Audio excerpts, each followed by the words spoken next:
नमस्कार, ANB news देख रहे हैं आप। मैं हूं आपके साथ पल्लवी राजपूत और हमारे खास कार्यक्रम हरियाणा चौपाल में आप सभी का स्वागत है। और चलिए अब शुरुआत कर लेते हैं खबरों की।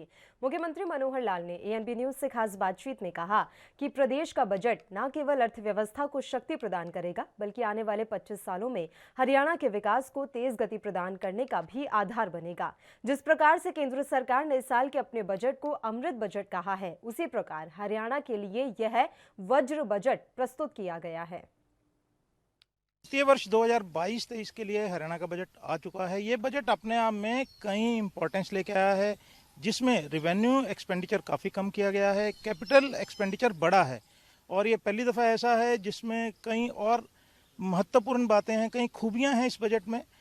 मुख्यमंत्री जो कि वित्त मंत्री भी हैं, क्योंकि आप जानते हैं मुख्यमंत्री के पास व्यस्तताएं होती हैं, वित्त मंत्री का काम भी उन्होंने संभाला है और बजट को एक प्रोसीजर बना दिया है कि किस तरह से पहले राय ली गई प्री बजट और बाद में कमेटियां बनाकर, चाहे उसमें विपक्ष के सदस्य हों, उन्हें लिया गया है।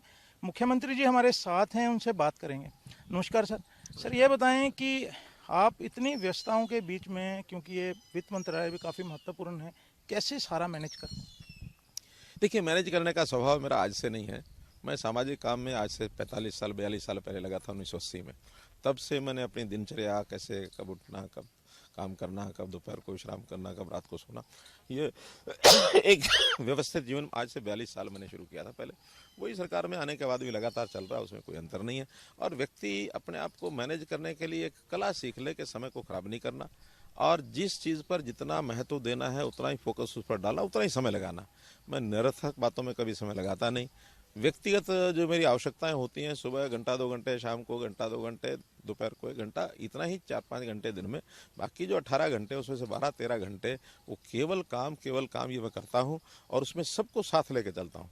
चाहे मेरे साथी मंत्रिमंडल के साथी हैं, चाहे विधायक सांसद हैं, चाहे विपक्ष के लोग हैं और जनता में भी जो लोग अच्छे सुझाव देते हैं, अच्छी चीज़ों को आगे लाने के लिए तत्पर रहते हैं। बहुत से संगठन हैं, गैर सरकारी एनजीओज भी हैं, तो ऐसे सब संगठनों को साथ लेकर के चलने का मेरा स्वभाव है।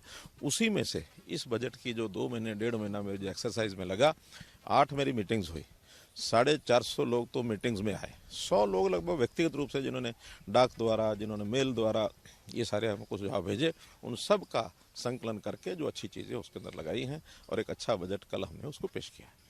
ये ऐसा भी पहली दफ़ा हुआ है, क्योंकि लोकसभा में तो ये प्रक्रिया रहती है कि बजट को हमने देखा कि आपने एक प्रक्रिया बना दिया है, चाहे वो प्री बजट की चर्चाएं हों, बजट पेश होने के बाद की बात हो, सभी कमेटियां बनी हैं, सभी दलों के सदस्य उसमें हैं।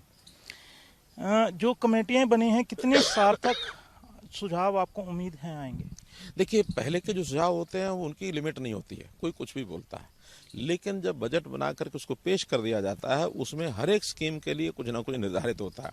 अब उसमें एक प्रायोरिटी इन कमेटियों को ये रहेगी कि किसी हेड में इनको लगता है मैं तो ज़्यादा देना है तो मैं ज़्यादा दिया जा सकता है, लेकिन साथ में ये भी बताना पड़ेगा कि कौन सी स्कीम में उसको कम करना है, क्योंकि बजट का साइज लिमिट करके दे दिया, उसको नहीं बदल सकते।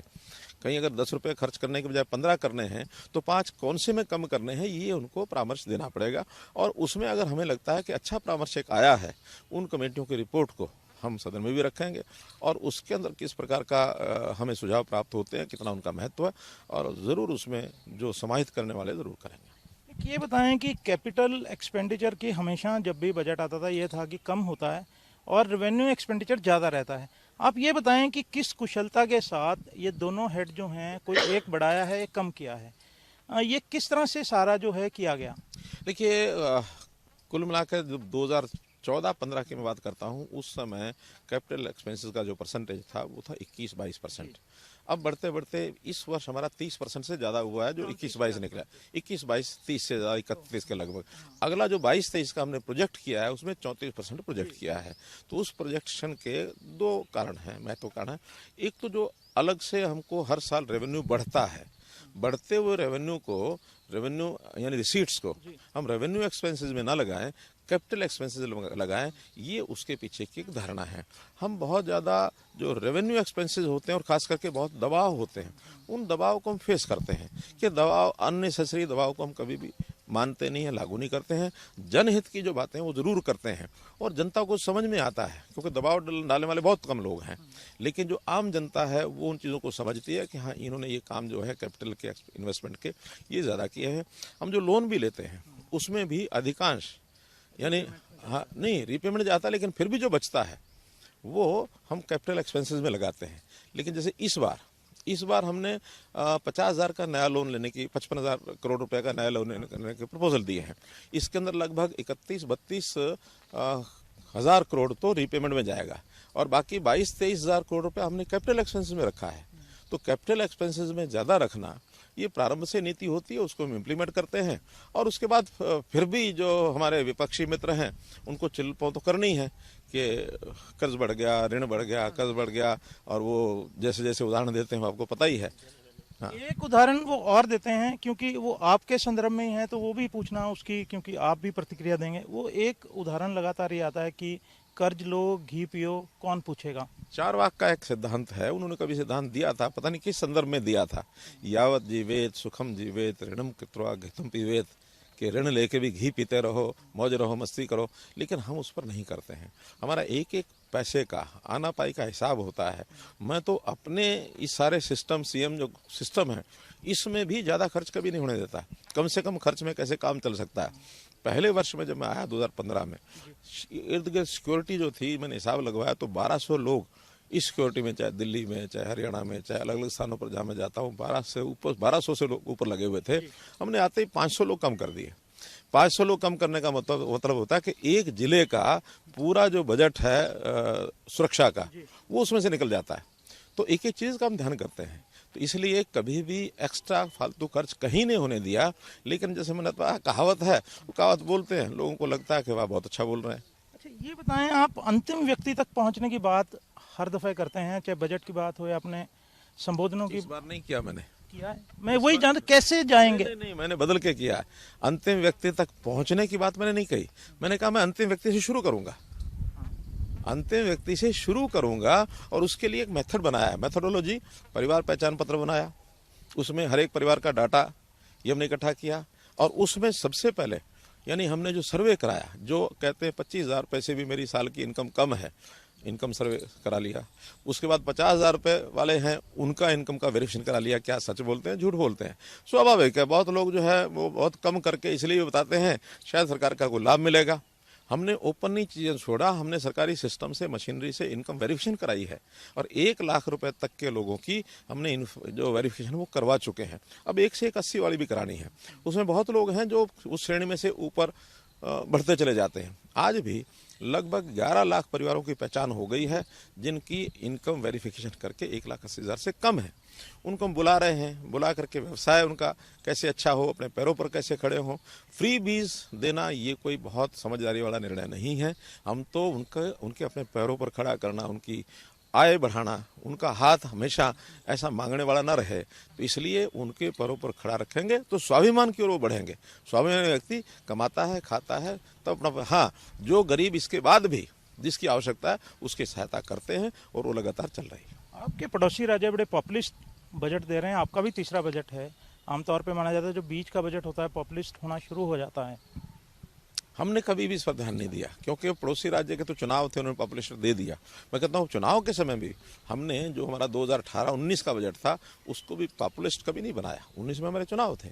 लेकिन जनता को यदि सामान्य तौर पर हम योजना ऐसी बनाते हैं कि हर किसी को लाभ मिले तो जनता प्रसन्न होती है। अब हमने ट्रांसफर पॉलिसी बनाई, दुनिया भर का अनाप शनाप उल्टे सीधे काम होते थे, कोई बजट तो नहीं लगा उसमें, एक पॉलिसी बनाई, जनता खुश हो गई।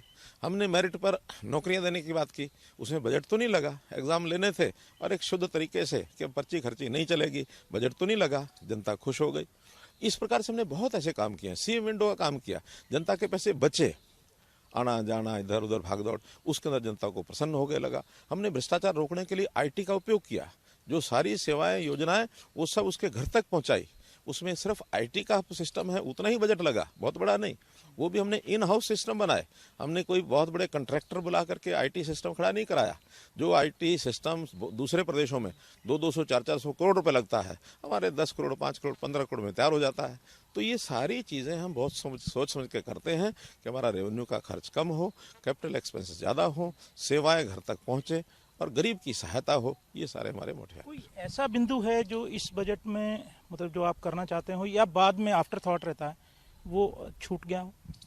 जब विधानसभा में चर्चा करेंगे तो बहुत सारे साथी मित्र हैं, चाहे विपक्ष के चाहे पक्ष के हैं, चाहे जनता में से भी कोई बात आएगी तो जरूर विचार करेंगे। कोई छूट गई है, आखिर तो हर साल बजट करना होता है, अगले साल के बजट में करेंगे। वैसे हमारे पास एक और भी सिस्टम रहता है कि हर विधानसभा सत्र में जब भी 3 महीने बाद 4 महीने बाद आएगा तो हमको उसको रिवाइज बजट करने का या सप्लीमेंट्री करने का अधिकार होता, तब करेंगे। ये बताएं कि जिस तरह से आपने कैपिटल एक्सपेंडिचर बढ़ाया है और रेवेन्यू एक्सपेंडिचर कम किया है, घाटे कम किए हैं, तो आने वाले दिनों में माना जाए कि साल 2 साल में स्टेट जो है दोबारा सक्षम होगा, खजाने में पैसे होंगे, उधारी कम होगी? आज भी है, आज भी हमारे पास खजाने में पैसा है। हमने कुछ व्यवस्थाएं बदली हैं। पहले क्या होता था कि एक बजट तय कर दिया, कहीं खर्च हुआ नहीं हुआ, अब मार्च में फरवरी में जा करके और जबरदस्ती खर्च करते थे। अब हमने वो करना बंद कर दिया है। हर क्वार्टर का एक सिस्टम बना दिया, इस क्वार्टर में इतना खर्च करो, उसके बाद अगले क्वार्टर में उसको खर्च करने की बजाय वो कॉमन पूल में ले आते हैं। कॉमन पूल में लाने के बाद किसी जगह ज़्यादा खर्च होता है तो उसमें से निकाल के उनको देते हैं।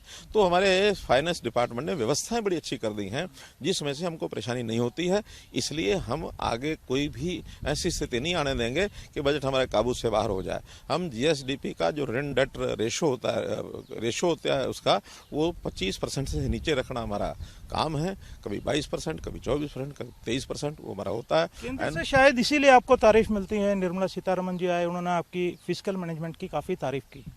देखिए, सारे देश में जो सिस्टम हमने खड़े किए हैं उसका दूसरे प्रदेश भी फॉलो कर रहे हैं और निर्मला सीतारमण जी ने भी ये कमेंट किया है और इवन प्रधानमंत्री जी ने भी हमको कहा कि जो स्कीमें हरियाणा बना देता है उसमें बहुत सी स्कीमें तो केंद्र भी उसको फॉलो करता है। हमारा ये जो परिवार पहचान पत्र का सिस्टम है ये भी केंद्र ने इसके प्रेजेंटेशन देखनी शुरू कर दी है और हो सकता है इसको भी वो सारे देश में लागू कर दें। इससे पहले जो स्वामित्व की योजना है लाल डोरा खत्म करने की, वो सारे देश में लागू हो चुकी है और बहुत सी योजनाएं जिसका अध्ययन करने के लिए बाहर के लोग आते हैं। खेल की जो हमारी पॉलिसी है, बहुत से प्रदेश यहाँ 10-10 दिन लगा के गए हैं कि आप ऐसा क्या पॉलिसी बनाते हो कि इतने सारे अवार्ड 40 से 50% अवार्ड सारे देश के केवल एक प्रदेश लाता है, हरियाणा।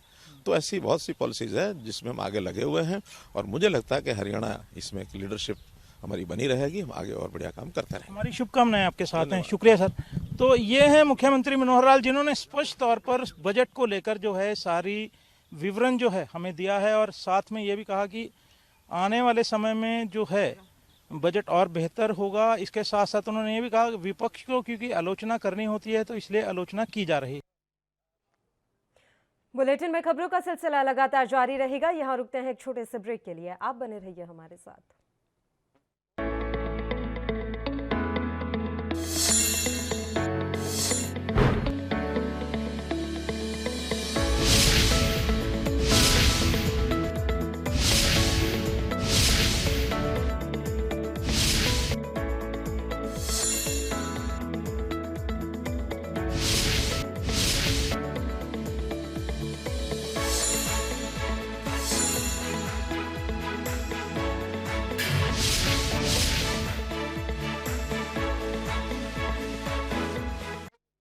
ब्रेक के बाद एक बार फिर से आप सभी का स्वागत है। बढ़ते हैं कुछ और खबरों की ओर। हरियाणा के सीएम हाउस पर देर शाम मुख्यमंत्री मनोहर लाल की उपस्थिति में महिला और बाल विकास राज्य मंत्री कमलेश ढांडा ने लाइब्रेरी का उद्घाटन किया। आपको बता दें कि इस लाइब्रेरी का उद्घाटन मुख्यमंत्री को करना था, लेकिन महिला दिवस के अवसर को देखते हुए मुख्यमंत्री ने इसका उद्घाटन अपनी कैबिनेट की एकमात्र महिला मंत्री कमलेश ढांडा के द्वारा करवाकर नारी सम्मान का परिचय दिया। इस अवसर पर मुख्यमंत्री ने लाइब्रेरी का अवलोकन करने के बाद मीडिया से बात करते हुए कहा कि इस लाइब्रेरी में विभिन्न पुस्तकों के अलावा यहां उपहार भी रखे जाएंगे जो उनके कार्यक्रमों के दौरान भेंट किए जाते हैं।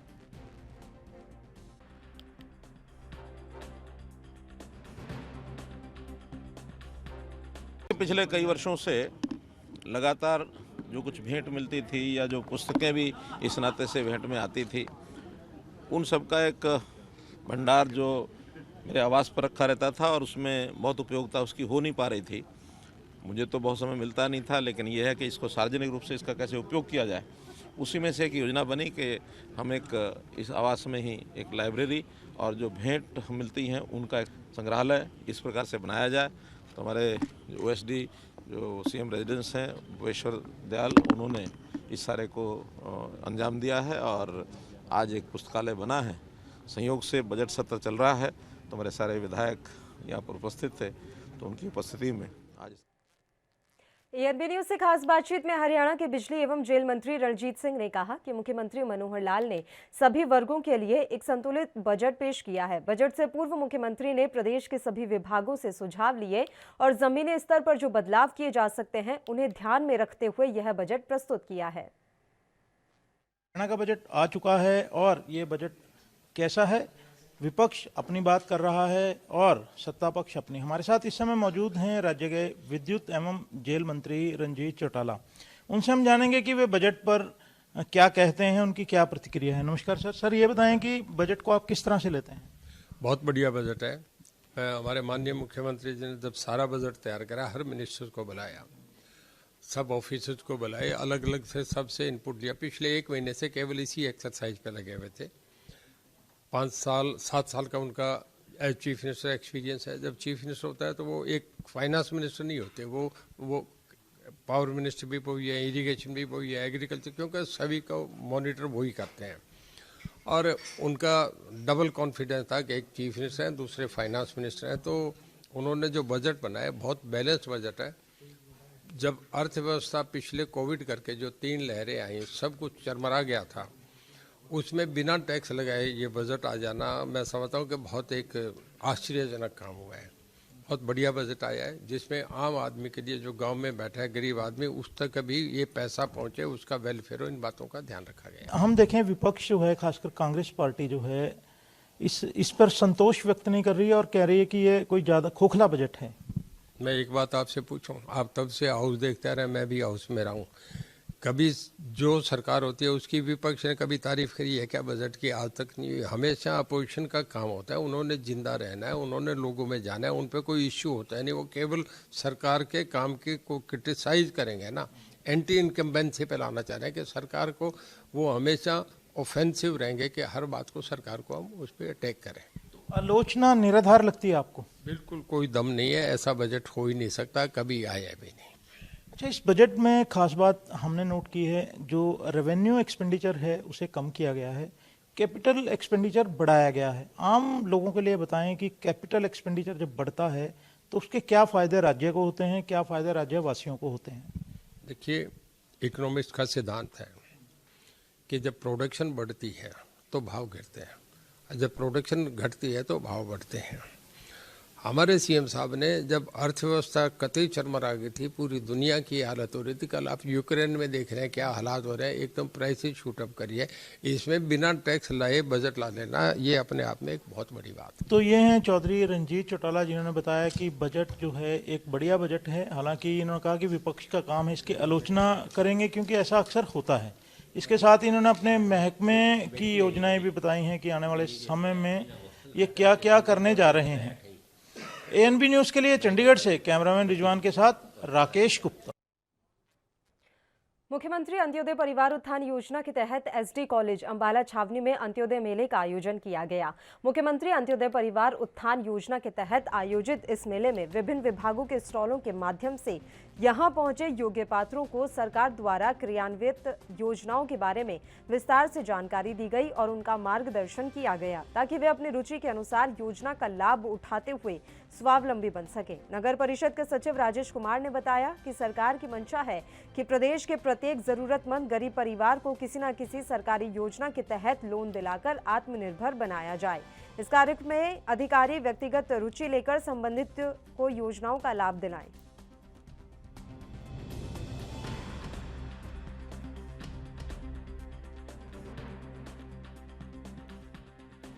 मेरा नाम रवि है।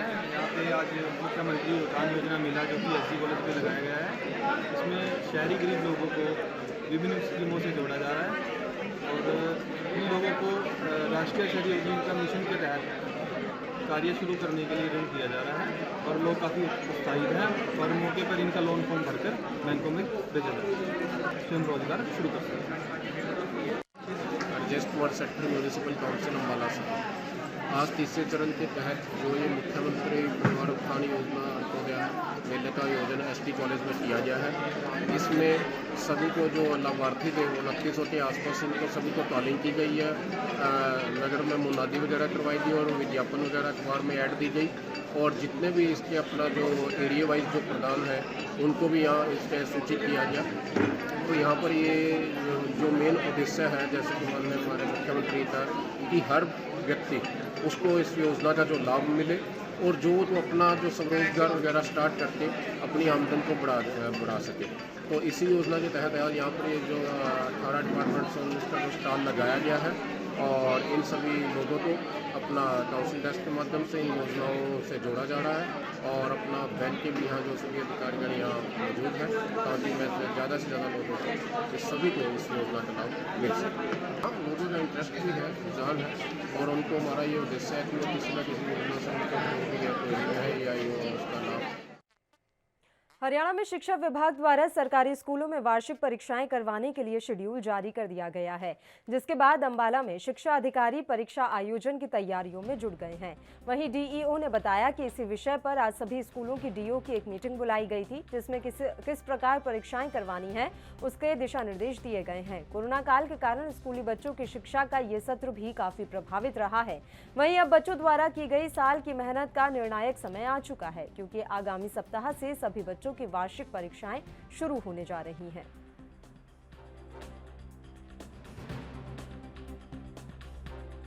ब्लॉक्स के बीओज एंड सीआरसी हेड्स और school high school heads and government senior secondary school heads सभी की मीटिंग ली गई है regarding examinations from first to 12th board and non board classes.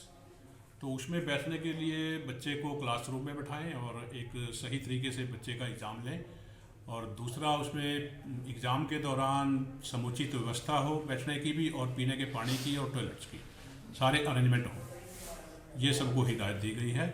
इसके साथ साथ सक्षम स्कोर कार्ड के भी अलग अलग पैरामीटर्स के ऊपर सभी बच्चों का वैक्सीनेशन होना चाहिए 15 से 18 का और एम्प्लॉयज़ का भी, ये हिदायत भी हमने विशेष तौर पे दी है। इसके साथ साथ जो अनसेफ बिल्डिंग के हमारा जो रिजर्व प्राइस का था कंडमेशन का हुआ है 34 स्कूल्स का, वो उस मुद्दे पे भी बात हुई है। और साथ में हमारा national means cum merit scholarship की एक तैयारी है, जिसका एग्ज़ाम अभी मार्च में ड्यू है 20 तारीख को, डेट अभी स्पेसिफाई हो जाएगी। उसकी तैयारियों के लिए भी जो 8वीं में बच्चे पढ़ रहे हैं जिनको 9वीं से 12वीं तक 1000 पर मंथ के हिसाब से स्कॉलरशिप मिलनी है, उसके लिए भी विशेष तौर पे हिदायत दी गई है। उन बच्चों की आप तैयारी करवाएं ताकि एग्ज़ाम में बच्चा एनओएमएस का जो एग्ज़ाम है national means cum merit scholarship का जो एग्ज़ाम होना है मार्च में, उसमें बच्चा। हरियाणा के झज्जर में नगर परिषद की कर्मचारी दिव्यांग खिलाड़ी रेखा देवी ने तलवारबाजी में 1 स्वर्ण समेत 4 पदक हासिल किए हैं। 14वीं नेशनल व्हील चेयर फेंसिंग प्रतियोगिता में रेखा देवी ने टीम इवेंट और व्यक्तिगत इवेंट में ये उपलब्धि हासिल की है। वहीं बड़ी बात यह है कि रेखा देवी ने फेंसिंग की तैयारी महज 6 महीने पहले ही की थी और 3 साल के गैप के बाद खेल फिर से शुरू किया था। इससे पहले Rekha Devi javelin throw, shot put और डिस्कस थ्रो खेलती थी और साल 2016 से 2018 के बीच लगातार 1 स्वर्ण, 2 रजत और 4 कांस्य पदक नेशनल स्तर पर हासिल कर चुकी हैं। रेखा देवी की उपलब्धि को देखते हुए महिला दिवस के मौके पर एसडीएम भूपेंद्र सिंह और बहादुरगढ़ नगर परिषद के अधिकारी और कर्मचारियों ने दिव्यांग खिलाड़ी का स्वागत और सम्मान किया।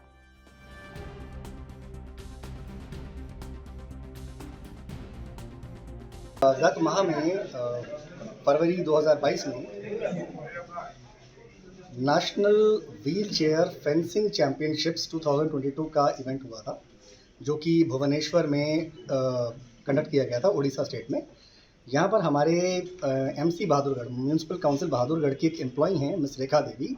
इन्होंने 4 मेडल जीते हैं, 1 गोल्ड मेडल, 2 सिल्वर मेडल्स और 1 ब्रॉन्ज मेडल, और ये सारी की सारी फेंसिंग की जो चैम्पियनशिप है इसमें जीता है। और यहाँ मैं बताना चाहूँगा कि इससे पहले ये डिस्कस थ्रो, शॉट पुट और जेवलिन थ्रो, इनमें इन्होंने नेशनल लेवल पे प्राइजेस जीते हैं, मेडल जीते हैं और इंटरनेशनल इवेंट में भी इन्होंने पार्टिसिपेट किया है। और ये स्पोर्ट्स बेसिस पे हमारी एम्प्लॉई हैं गवर्नमेंट ऑफ हरियाणा की। और अब की बार एक अपनी जो मेन धारा है, यानी कि वो तीनों चीज़ें जेवलिन थ्रो, डिस्कस थ्रो और शॉट पुट, इससे एक चेंज लेते हुए इन्होंने एक नई एक्सप्लोर किया कि why not we should try in fencing. तो इन्होंने फेंसिंग है, जो तलवारबाजी है, उस एक नई फील्ड में इन्होंने पहली बार पार्टिसिपेट किया और पहली ही बार में इनको 1 गोल्ड मेडल, 2 सिल्वर मेडल और 1 ब्रॉन्ज मेडल मिला, जो कि बहुत काबिल तारीफ़ है। उसके लिए आज हमारा वुमेंस डे भी है, तो वुमेंस डे के उपलक्ष्य में हमने हमको वैसे भी हम सेलिब्रेट करते हैं, तो इसको सोने पे सुहागा करते हुए हमने आज मैम को भी, जो हमारी फीमेल स्टाफ हैं, उनको भी हमने फेलिसिटेट किया है, रेखा मैम को, जो 4 प्राइजेस जीती हैं, 4 मेडल्स। और ये इसके साथ हमने सभी अपने फीमेल स्टाफ को शुभकामनाएं। और मैं एक स्पोर्ट्स कोटा से भर्ती पर्सन हूँ इधर, और मैंने सर से रिक्वेस्ट की कि मैं स्पोर्ट्स कोटा से हूँ तो मुझे खेल में मेरी रुचि है, तो मुझे समय दिया जाए। तो सर ने मुझे समय दिया, उसका मैंने सदुपयोग करते हुए पिछले 6 महीने से मैं Rohtak sector 6 sports complex, Rajiv Gandhi sports complex में प्रैक्टिस कर रही हूँ। तो उस दौरान मैं बीच बीच में ऑफिस में भी आ रही हूँ और वहाँ भी जा रही हूँ। और इससे पहले मैं, जब मेरी जॉब नहीं लगी थी 2015 से, मैंने स्पोर्ट्स में सोचा था, मतलब जानकारी मिली थी कि पैरा के भी स्पोर्ट्स होते हैं। तो 2015 से मैंने स्टार्टिंग किया था। तो 16 से मेरे 2016 में, 17 में और 18 में कंटिन्यू मेरे मेडल्स हैं, जिसमें 4 ब्रॉन्ज, 2 सिल्वर और 1 गोल्ड है। डिस्कस थ्रो, शॉट पुट और जैवलिन में, तीनों इवेंट्स में। बट जब जॉब लगी 2019 से, तो बीच में गैप आ गया था, क्योंकि फर्स्ट अभी मैं बहादुरगढ़ में हूँ, उससे पहले मैं फरीदाबाद में थी। तो डिस्टेंस काफ़ी था, मेट्रो से आना जाना, या थक जाते थे, नई जॉब थी, तो वो 2 साल गैप हो गया था। अभी जॉब का थोड़ा सेटलमेंट यहाँ हुआ, नियर बाई हो गया थोड़ा सा घर से सब। तो सर से रिक्वेस्ट की, सर ने समय दिया और मैंने फिर प्रैक्टिस स्टार्ट की। इसी के साथ हरियाणा चौपाल में फिलहाल के लिए इतना ही। मुझे दीजिए इजाजत। देश और प्रदेश की तमाम ताज़ा खबरों के लिए आप बने रहिए हमारे साथ। नमस्कार।